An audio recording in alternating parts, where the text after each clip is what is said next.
As the dawn breaks over the rugged terrain of ancient Persia, we are transported back in time to witness the beginnings of a legend.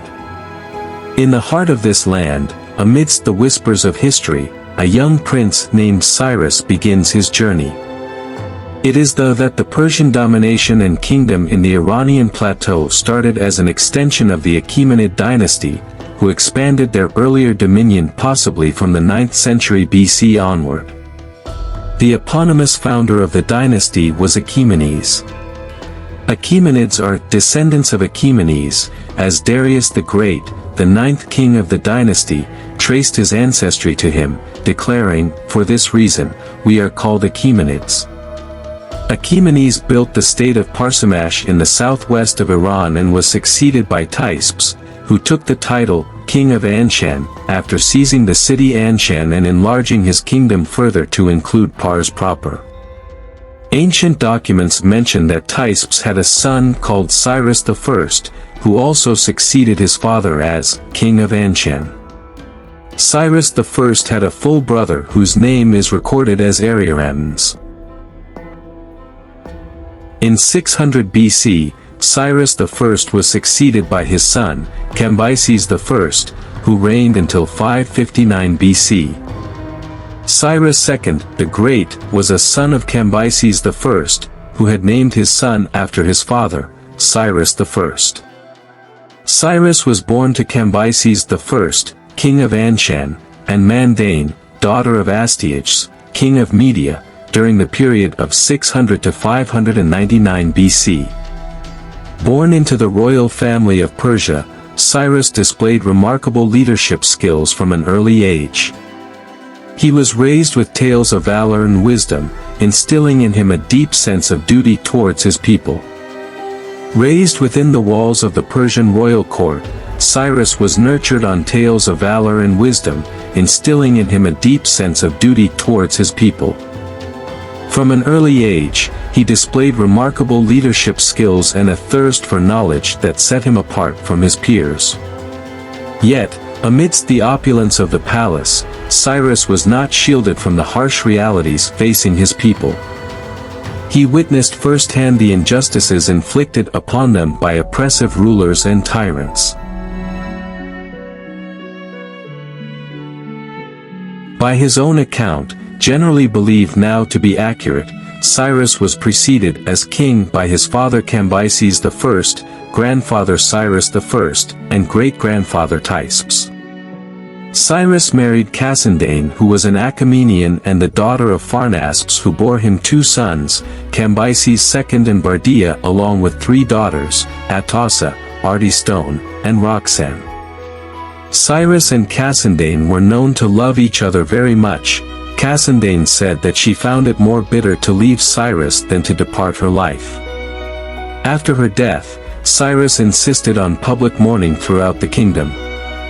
The Nabonidus Chronicle states that Babylonia mourned Cassandane for 6 days. After his father's death, Cyrus inherited the Persian throne at Pasargadae, which was a vassal of Astyages. It is possible that, when reuniting with his original family, following the naming customs, Cyrus's father, Cambyses I, named him Cyrus after his grandfather, who was Cyrus I. There is also an account by Strabo that claimed Agridates adopted the name Cyrus after the Cyrus River near Pasargadae.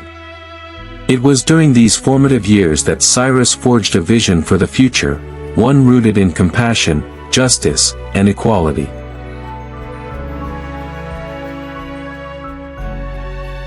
He vowed to become a beacon of hope for his people, a leader who would chart a new course for Persia and beyond. As Cyrus's ambition soared, so too did the reach of his empire. With military prowess unmatched in his time, he embarked on a relentless campaign of conquest, sweeping across the ancient world like a tempest of change. Cyrus the Great succeeded to the throne in 559 BC following his father's death. However, Cyrus was not yet an independent ruler. Like his predecessors, Cyrus had to recognize Median overlordship.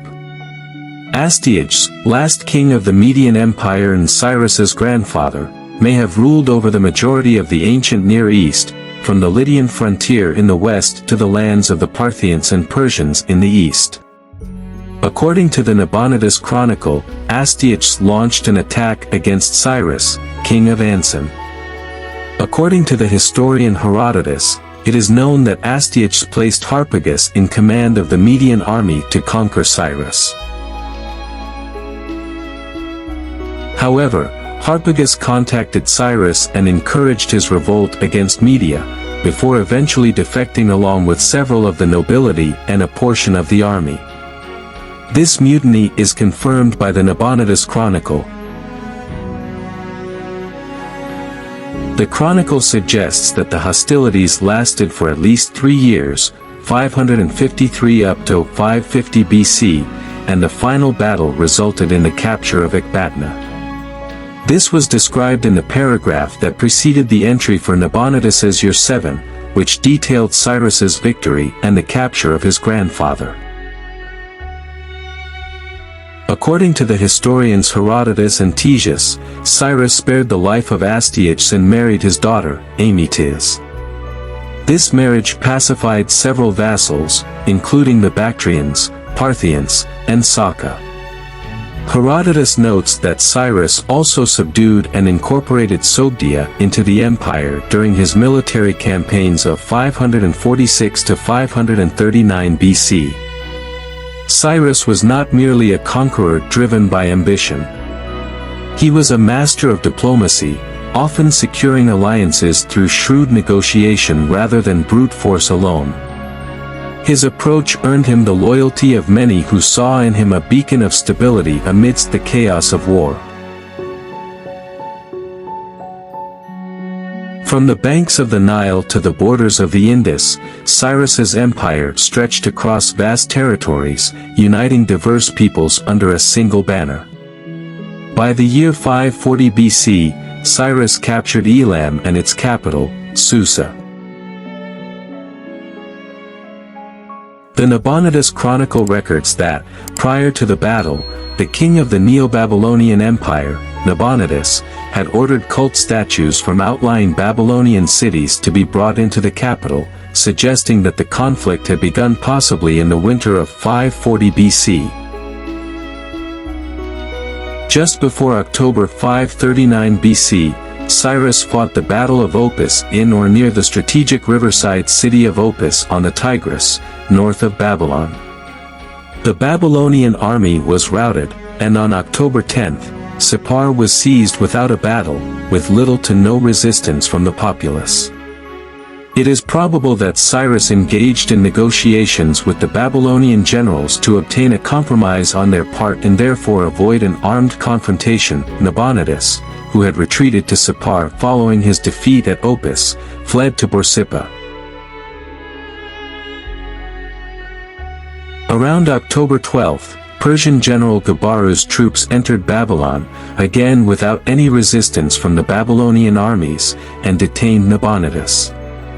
Herodotus explains that to accomplish this feat, the Persians, using a basin dug earlier by the Babylonian queen Nitocris to protect Babylon against Median attacks, diverted the Euphrates River into a canal so that the water level dropped to the height of the middle of a man's thigh, which allowed the invading forces to march directly through the river bed to enter at night.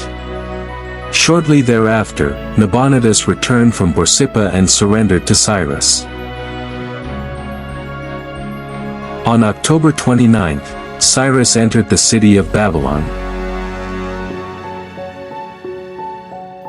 After taking Babylon, Cyrus the Great proclaimed himself King of Babylon, King of Sumer and Akkad, King of the Four Corners of the World, in the famous Cyrus cylinder, an inscription on a cylinder that was deposited in the foundations of the Asagila temple dedicated to the chief Babylonian god, Marduk.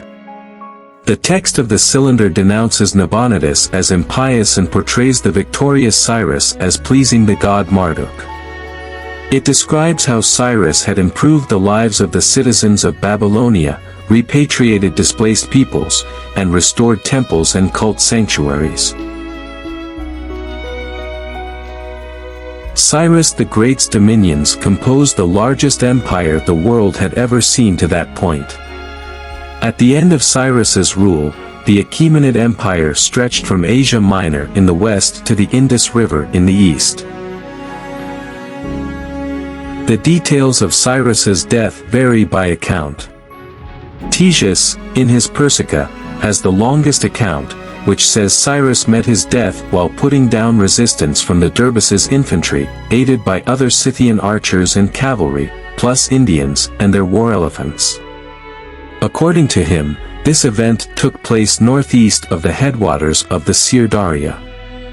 The account of Herodotus from his histories provides the second longest detail, in which Cyrus met his fate in a fierce battle with the Massagetæ, a Scythian tribal confederation from the southern deserts of Khwarezm and Kizilkum in the southernmost portion of the Eurasian steppe regions of modern-day Kazakhstan and Uzbekistan, following the advice of Croesus to attack them in their own territory. The Massagetæ were related to the Scythians in their dress and mode of living. They fought on horseback and on foot. In order to acquire her realm, Cyrus first sent an offer of marriage to their ruler, the Empress Thamyris, a proposal she rejected. He then commenced his attempt to take Massagetæ territory by force in 529 BC, beginning by building bridges and towered war boats along his side of the river Oxus, or Amu Daria, which separated them. Sending him a warning to cease his encroachment, a warning which she stated she expected he would disregard anyway, Thamyris challenged him to meet her forces in honorable warfare, inviting him to a location in her country a day's march from the river, where their two armies would formally engage each other.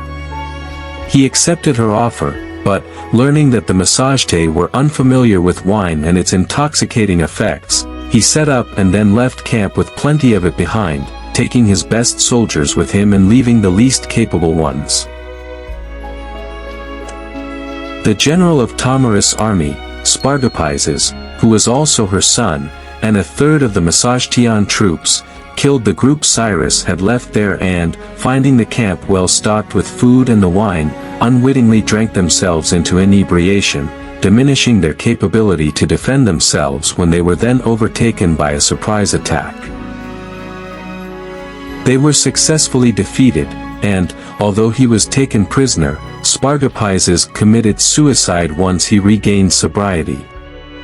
Upon learning of what had transpired, Thamyris denounced Cyrus's tactics as underhanded and swore vengeance, leading a second wave of troops into battle herself. Cyrus the Great was ultimately killed, and his forces suffered massive casualties in what Herodotus referred to as the fiercest battle of his career and the ancient world. When it was over, Thamyris ordered the body of Cyrus brought to her, then decapitated him and dipped his head in a vessel of blood in a symbolic gesture of revenge for his bloodlust and the death of her son. Cyrus the Great's remains may have been interred in his capital city of Pasargadae, where today a limestone tomb, built around 540 to 530 BC, still exists, which many believe to be his. Strabo and Arrian give nearly identical descriptions of the tomb, based on the eyewitness report of Aristobulus of Cassandria, who at the request of Alexander the Great visited the tomb twice. Though the city itself is now in ruins, the burial place of Cyrus the Great has remained largely intact, and the tomb has been partially restored to counter its natural deterioration over the centuries. As Cyrus the Great's reign unfolded, it became evident that his impact on history would extend far beyond his conquests. His legacy lay not only in the territories he amassed but also in the principles of governance he championed.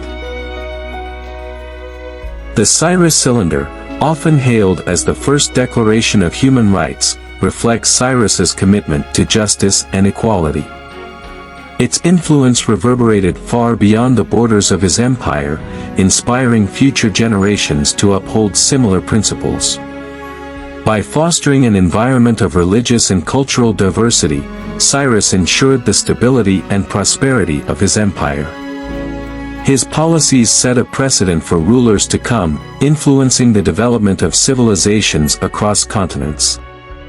From the conquests of Alexander the Great to the drafting of the United States Constitution, Cyrus's legacy endured, leaving an indelible mark on the fabric of human civilization. As the sun sets on the ancient city of Persepolis, we are reminded of the enduring legacy of Cyrus the Great. Though the halls may now lie in ruins, their echoes reverberate through the corridors of time, carrying whispers of a once mighty empire and the visionary who forged it. Today, as we stand in awe of the ruins that bear witness to his greatness, let us also remember the ideals for which Cyrus stood, the belief in the inherent dignity of all humanity, the commitment to justice and compassion, and the vision of a world united in peace and harmony. Though empires rise and fall, and civilizations come and go, the spirit of Cyrus remains alive, a guiding light for future generations to follow.